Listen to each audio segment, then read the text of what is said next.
Hi മച്ചന്മാരെ, ട്രിവാൻഡ്രം മിഷസിലെ പുതിയൊരു വീഡിയോയിലേക്ക് എല്ലാവർക്കും സ്വാഗതം. ഇന്നത്തെ നമ്മുടെ യാത്ര എങ്ങോട്ടെന്നല്ലേ, വേറെ എങ്ങോട്ടും അല്ല, നൈറ്റൊക്കെ നല്ല വൈബാക്കാൻ പറ്റിയ നല്ലൊരു കിടിലൻ സ്പോട്ടിലേക്കാണ്. ഇപ്പോൾ തന്നെ മിക്ക ആൾക്കാർക്കും സ്പോട്ട് മനസ്സിലായി കാണും. നമ്മുടെ സ്വന്തം ട്രിവാൻഡ്രത്തെ മാനവീയം വീതിയിലേക്ക്. രാവിലത്തെ ജോലിയുടെ ടെൻഷനും അതുപോലെ നമ്മുടെ ശരീരവും മനസ്സൊക്കെ ഒന്ന് കൂളാക്കാൻ പറ്റിയ ഒരു കിടിലൻ സ്പോട്ട് തന്നെയാണ് കേട്ടോ ഇത്. നമ്മൾ ചെന്നപ്പോൾ തന്നെ നല്ല കിടിലൻ ചുള്ളൻ ചെക്കന്മാരുടെ പ്രോഗ്രാംസൊക്കെ ഉണ്ടായിരുന്നു കേട്ടോ.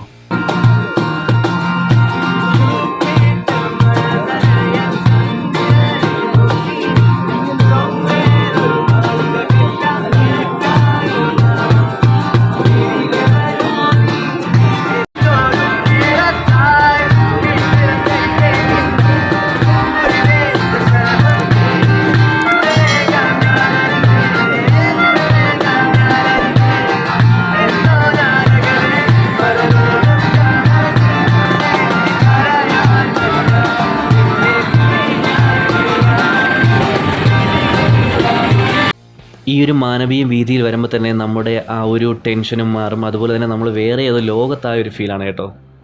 നമ്മളൊരു 8 മണി സമയത്തൊക്കെയാണ് അവിടെ പോയത് കേട്ടോ. അപ്പോഴൊക്കെ ആൾക്കാരൊക്കെ വന്ന് തുടങ്ങുന്നതേ ഉള്ളൂ. ഒരു 10-12 മണിയൊക്കെ ആയിക്കഴിഞ്ഞാലൊക്കെ നല്ല തിരക്കാണ് അവിടെ. അതുപോലെ നല്ല വൈബ് അവിടെ തന്നെ കുടുംബശ്രീയുടെ ഒരു കുഞ്ഞ് കഫേയൊക്കെ ഉണ്ട്. അവിടെ ടീയും സ്നാക്സൊക്കെ നമുക്ക് കുടിക്കാവുന്നതാണ്.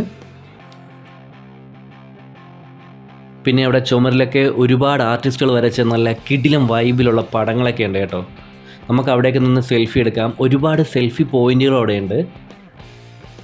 നൈറ്റൊക്കെ വന്നു കഴിഞ്ഞാലേ നമുക്ക് ആ ഒരു വാം വെളിച്ചത്തിൽ ഒരുപാട് ഫോട്ടോസ് കൊടുക്കാം. അതുപോലെ തന്നെ റീൽസൊക്കെ എടുക്കാൻ പറ്റിയ നല്ലൊരു സ്പോട്ട് തന്നെയാണ്. അവിടെ മിക്ക ദിവസവും ചെറിയ ചെറിയ ട്രൂപ്പുകളുടെ പ്രോഗ്രാംസൊക്കെ അവർ അറേഞ്ച് ചെയ്യാറുണ്ട്. അപ്പോൾ നമുക്കും പ്രോഗ്രാം എന്തെങ്കിലും ചെയ്യണമെന്നുണ്ടെങ്കിൽ നമുക്കും അത് അറേഞ്ച് ചെയ്ത് അവിടെ ചെയ്യാവുന്നതാണ്. പിന്നെ ആ മാനവീയ വീതി തന്നെ പോലീസിൻ്റെ ഒരു എയ്ഡ് പോസ്റ്റും വരുന്നുണ്ട്. അതുകൊണ്ട് എപ്പോഴും അവിടെ പോലീസൊക്കെ ഉണ്ട് കേട്ടോ. അതുകൊണ്ട് വേറെ അലിമ്പും കാര്യങ്ങളൊന്നും കാണിക്കരുത്.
ഇവിടെ വന്നു കഴിഞ്ഞാൽ ഒരുപാട് കപ്പിൾസിനെ കാണാം. അതുപോലെ തന്നെ ഇണക്കുരുവികളും പിന്നെ ഒരുപാട് ചുള്ളൻ ചെക്കന്മാർ അതുപോലെ തന്നെ ചുള്ളത്തികളൊക്കെ കാണാൻ പറ്റും. പിന്നെ മിക്ക ദിവസവും നല്ല നല്ല പ്രോഗ്രാംസൊക്കെ അവർ അറേഞ്ച് ചെയ്യുന്നുണ്ട്. നമുക്ക് ആ പ്രോഗ്രാംസൊക്കെ ആസ്വദിക്കാം. എന്തായാലും നമ്മൾ നൈറ്റ് വന്നു കഴിഞ്ഞാൽ നല്ലൊരു വൈബ് തന്നെയാണ് അവിടെ. നമ്മുടെ മനസ്സിലുള്ള ടെൻഷനൊക്കെ റിലാക്സ് ആക്കാൻ പറ്റും. അപ്പോൾ നിങ്ങൾക്ക് മനസ്സൊക്കെ ഒന്ന് ടെൻഷനൊക്കെ മാറി ഫ്രീ ആകാൻ വേണ്ടി തീർച്ചയായിട്ടും ഈ സ്പോട്ടിൽ വരിക. ഫാമിലി ആയിട്ടോ ഫ്രണ്ട്സായിട്ടോ കപ്പിളായിട്ടോ സിംഗിളായിട്ടോ എങ്ങനെയാണെന്ന് വെച്ചാൽ വരിക. തീർച്ചയായിട്ടും ഇവിടെ വന്നു കഴിഞ്ഞാൽ നിങ്ങളുടെ മനസ്സും ശരീരവും എല്ലാം റിലാക്സ് ആവും. അപ്പോൾ ഇവിടുത്തെ ലൊക്കേഷൻ വരുന്നത് നമ്മുടെ സ്വന്തം ട്രിവാൻഡ്രത്ത് നിന്നും മ്യൂസിയം വഴി വെള്ളയമ്പലത്തിലേക്ക് പോകുമ്പോൾ വെള്ളയമ്പലം എത്തുന്നതിന് മുമ്പായിട്ട് വലത്തോട്ട് റോഡ് തിരിയും. നമ്മുടെ കെൽട്രോൺ ഓഫീസിൻ്റെ ഫ്രണ്ടിലൂടെയുള്ള റോഡാണ്. അവിടെയാണ് ഈ മാനവീയം വീതി വരുന്നത്. ഇവിടുത്തെ ലൊക്കേഷൻ ഞാൻ ഡിസ്ക്രിപ്ഷൻ ബോക്സ് കൊടുക്കുന്നുണ്ട്. വീഡിയോ ഇഷ്ടപ്പെട്ടാൽ ലൈക്ക് ചെയ്യാൻ മറക്കരുത്. മാക്സിമം ആൾക്കാർക്ക് വീഡിയോ ഒന്ന് ഷെയർ കൊടുക്കുക. പുതിയൊരു വീഡിയോയും പുതിയൊരു സ്പോട്ടുമായി കാണും വരെ ട്രിവാൻഡ്രം മിഷ സൈനിങ് ഓഫ്.